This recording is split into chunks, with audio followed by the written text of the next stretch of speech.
Classificação indicativa. Livre para todos os públicos.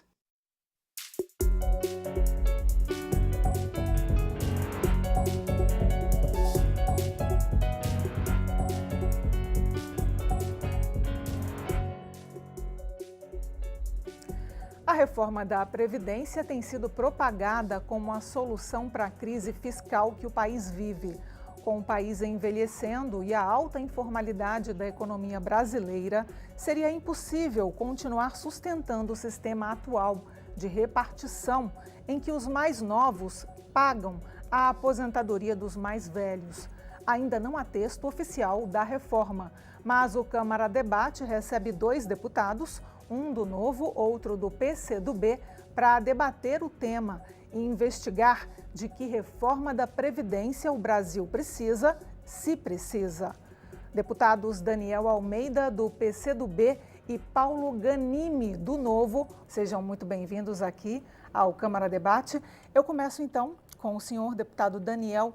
A reforma da Previdência tem sido propagada como a solução para o Brasil retomar o caminho do desenvolvimento. O senhor concorda? Olha, agradecer a oportunidade de estar nesse debate, cumprimentar o Paulo, parceiro aqui dessa conversa. Eu acho que isso não pode ser verdade, não podemos absolutizar uma única saída. Reforma da Previdência, reforma política e reforma tributária, todos acham que precisa passar por modificação. Todos os inícios de legislatura, de governos, se coloca na agenda estes temas. E eles são realmente de importância. E todos os governos fizeram algum tipo de abordagem sobre a reforma da Previdência. Eu considero que é importante, é um tema que o mundo inteiro discute, mas não é o único tema. Quando se coloca que ou se faz isso ou não tem saída, acho que é um equívoco. Já se fez alguma coisa de mudanças na Previdência. No governo do presidente Lula se fez, no governo da presidenta Dilma se fez uma modificação importante que ainda não foi experimentada, que é o chamado fator 85-95, agora já é 86-96, porque ela é progressiva, né? E isso só vai produzir efeitos 15 anos depois, 20 anos depois. O que está se falando agora de reforma é muito mais uma espécie de sinalização para o mercado, né? Alguns pretendem oferecer esse patrimônio que é a Previdência no nosso país para o mercado.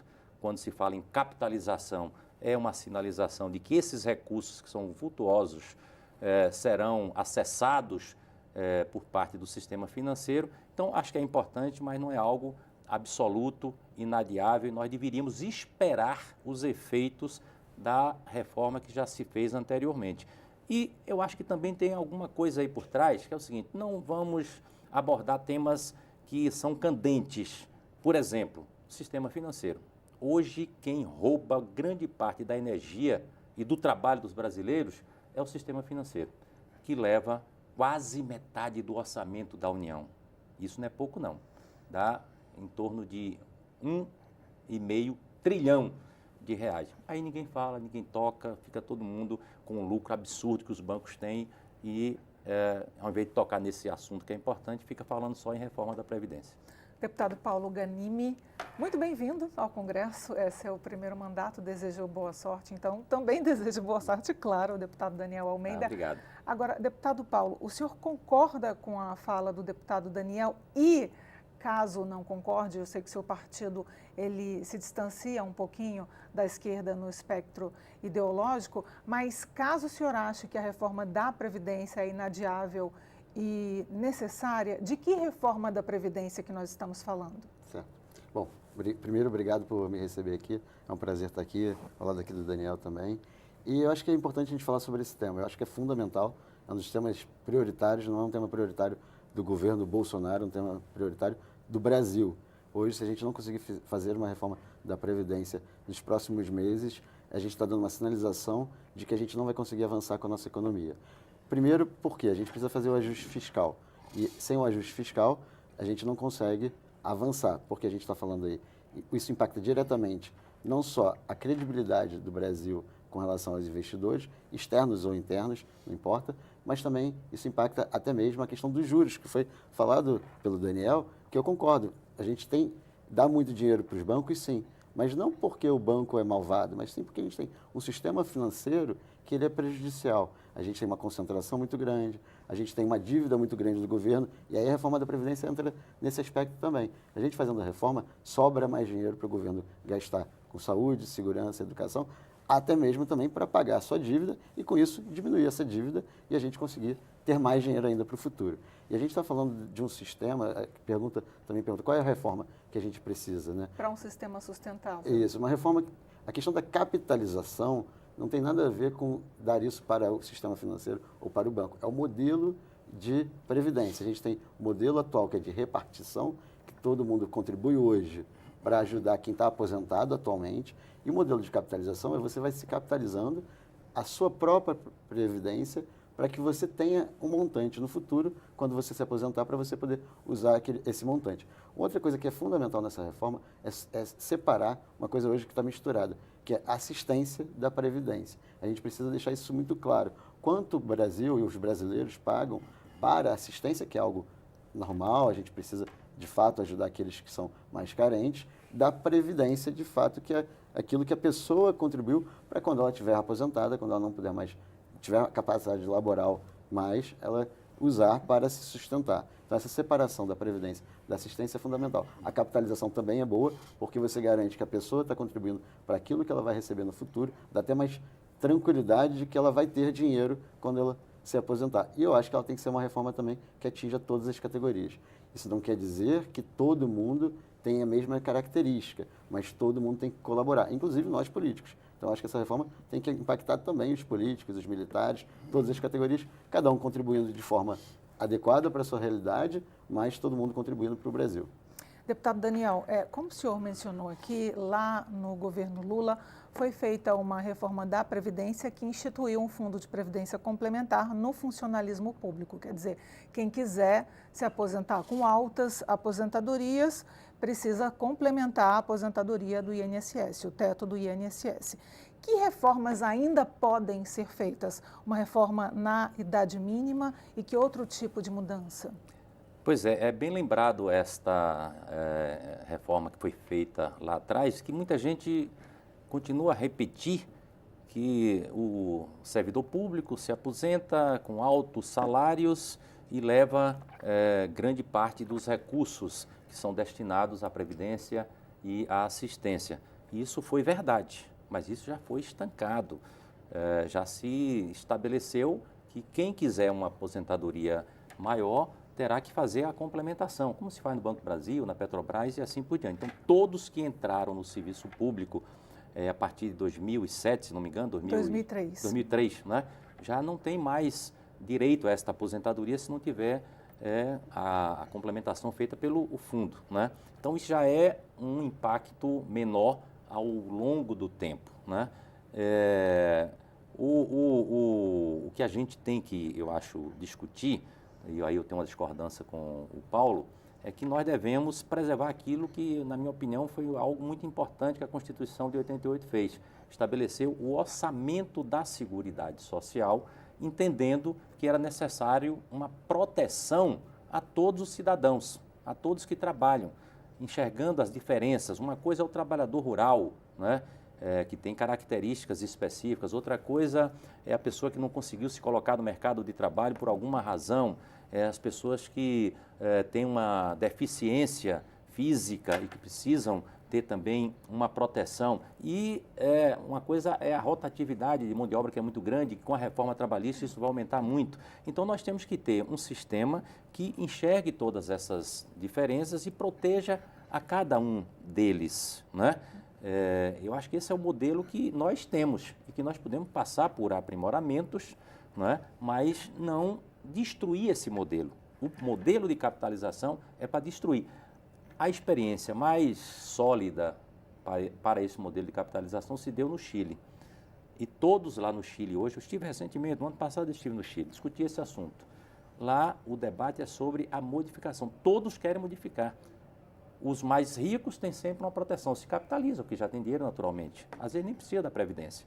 Os pobres não tiveram Previdência nenhuma, tentou se capitalizar e depois que chegou o período da aposentadoria não tinha nada, né, no capital que ele tentou aportar, não teve nenhuma garantia, não teve nenhuma segurança. Lá não deu certo. Por que a gente vai repetir isso aqui? O senhor deu a deixa para a minha próxima pergunta, exatamente sobre o sistema de capitalização que está em vigor no Chile desde a época Pinochet e que existem, claro, críticas, principalmente em relação ao achatamento das aposentadorias. A minha pergunta é, não seria uma transição muito dramática, dada a cultura brasileira, o sistema de repartição para o sistema de capitalização? Então, primeiro, deixar claro uma coisa que o Daniel falou, a gente concorda que tem que dar assistência, sim. Eu estou falando que a gente precisa separar o que é assistência do que é previdência. Não é acabar com a assistência, é simplesmente deixar claro para a população o que a gente está contribuindo e como a gente contribui para a assistência.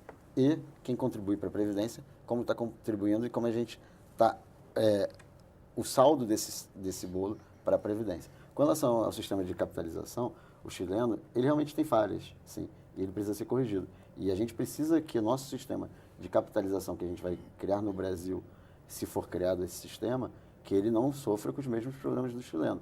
E isso inclui também você separar, sim, uma parte para assistência, para as pessoas que não têm condição sozinhas de contribuir para a capitalização, para a aposentadoria delas. Isso tudo tem que ser previsto, sim. Então, não é jogar o sistema de capitalização no lixo só porque o chileno... Só porque o chileno... Interrompendo, qual a vantagem que a gente teria nesse sistema de capitalização? A grande vantagem é que você tem previsibilidade, você tem a separação... Não é o contrário? Não. O Chile demonstrou que é o contrário. Não, mas o Chile teve falhas. Mas no sistema de capitalização, você tem previsibilidade, porque você está contribuindo para a sua aposentadoria. E é claro que a gente não vai entrar num sistema desses de uma hora para outra.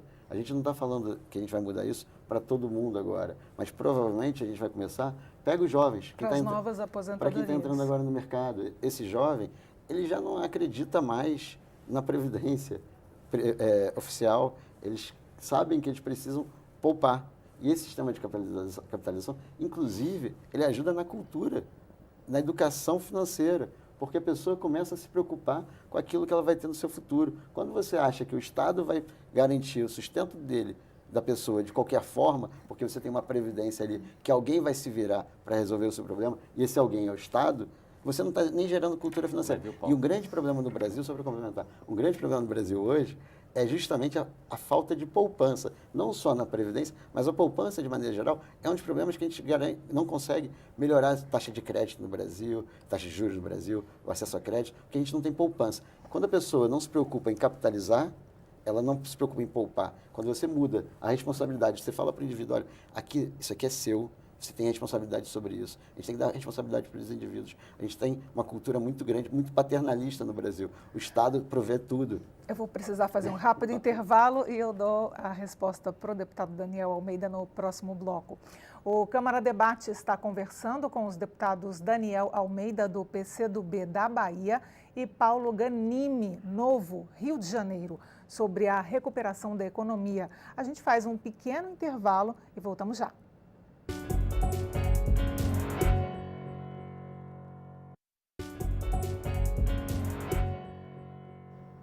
O Câmara Debate está de volta e eu converso com os deputados Daniel Almeida e Paulo Ganimi.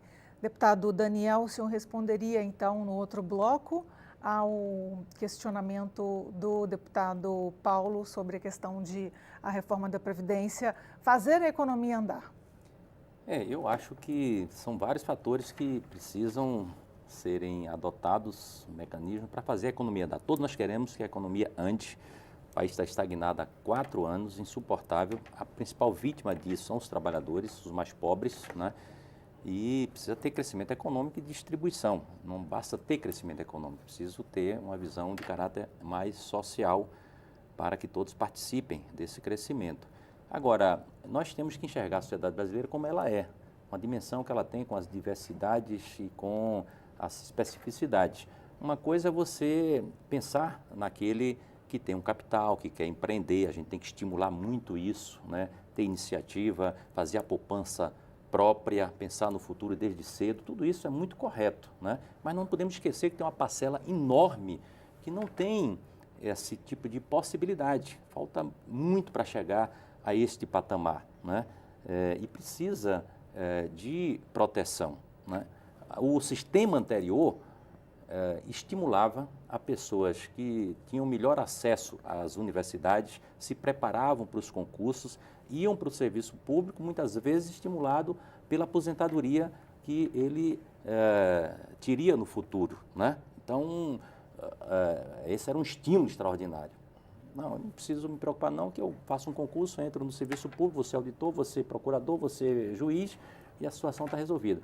Isso foi solucionado, né? Isso já não é mais um estímulo, né? Nós temos que garantir, ao mesmo tempo, o estímulo a que as pessoas empreendam, façam suas poupanças, façam seus investimentos, mas garantir aqueles mais pobres, o trabalhador rural, o trabalhador da atividade intermitente que a reforma trabalhista trouxe. Essa solidariedade geracional, ela não pode ser abandonada. Nós somos um país de muitas desigualdades e é preciso que garantamos aí um patamar mínimo, né, de acesso a que todos os cidadãos vivam com o mínimo de dignidade. É esse o objetivo que eu acho que a gente deve preservar. E eu volto a repetir, fala-se muito do rombo da Previdência, fala-se muito do equilíbrio fiscal. Tudo isso pode ser verdadeiro.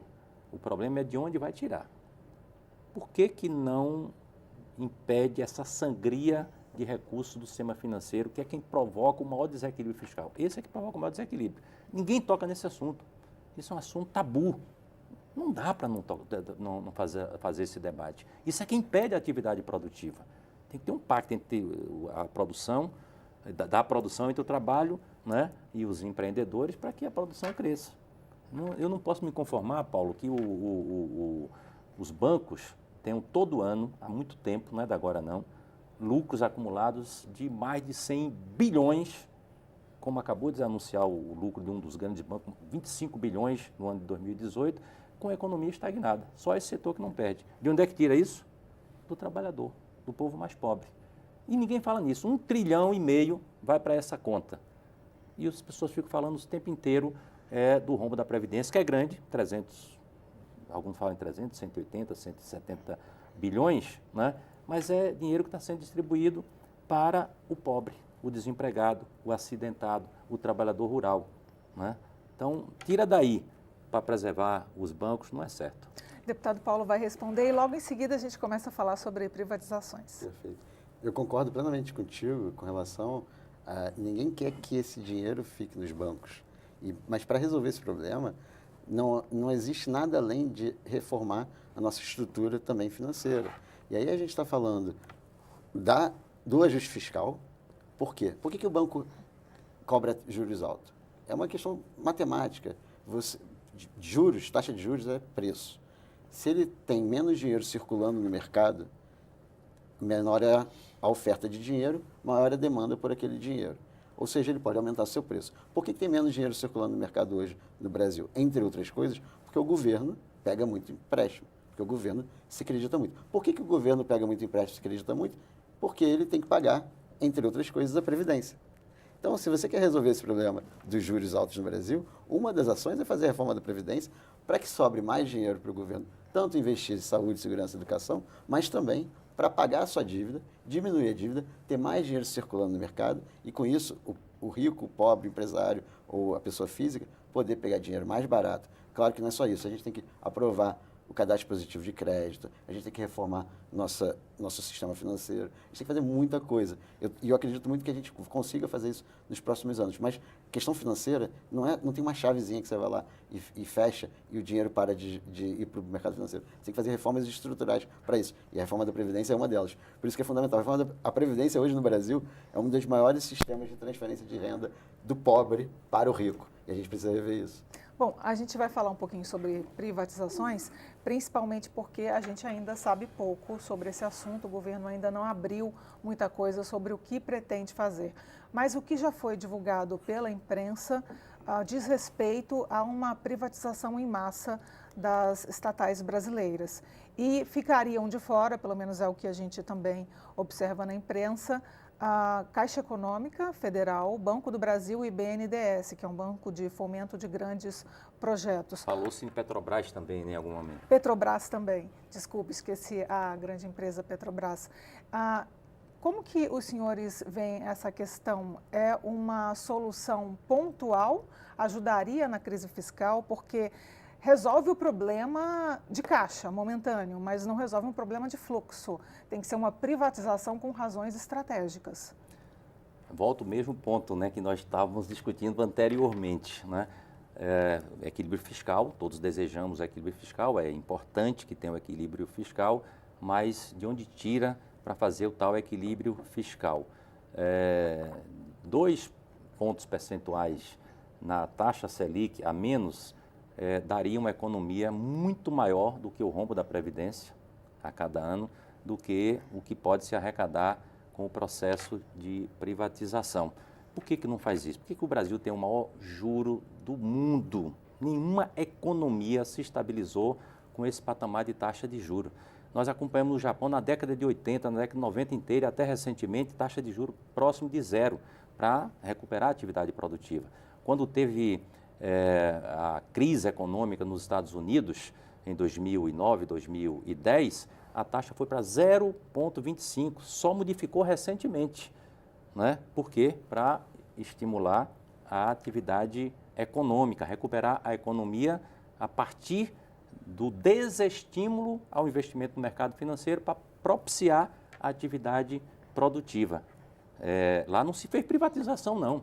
Lá a General Elétrica, General Motors e várias outras grandes empresas foram estatizadas. O Estado assumiu, botou o dinheiro do povo, recuperou para devolver a iniciativa privada. Aqui está fazendo na contramão.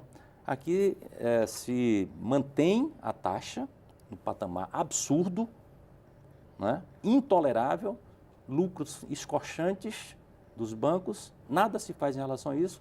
Aí vai tirar das nossas estatais, que são fundamentais. Nós somos um país de muitas desigualdades, desigualdades regionais, desigualdade entre as pessoas. Precisa de políticas públicas, ações planejadas pelo Estado para produzir o desenvolvimento.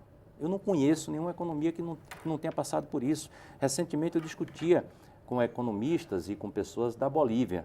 Lá passou por um processo de desestatização na década de 90, crises política, crise econômica. O Evo Morales chegou lá, estatizou muita coisa, inclusive setores da área de petróleo, né? E a economia voltou a ter recuperação. A China, não estou discutindo aqui o modelo político, né? Mas encontrou uma saída a partir da indução do Estado. Como é que foi feito na Coreia do Sul, que alcançou um patamar extraordinário? O Estado assumindo o papel de coordenar, induzir, estimular o processo de desenvolvimento econômico, sem privatizar. A privatização é uma outra etapa. Nós não podemos abrir mão de estatais fundamentais no setor elétrico, no setor financeiro, que são muito importantes, BNDES, como os Correios, como várias instituições que são a cara do Brasil. Eu acho um crime se isso for feito. O setor do petróleo que se fez é um absurdo. Criou condições no governo anterior para a iniciativa privada entrar com benefício que chega a mais de 1 trilhão. Eu preciso passar a palavra para o deputado Desculpa, Paulo, porque a gente está quase no encerramento, mas tem bastante tempo ainda para o senhor responder e a gente encerra. Eu não vou entrar no detalhe de cada ponto que o Daniel falou, senão eu não respondo a pergunta.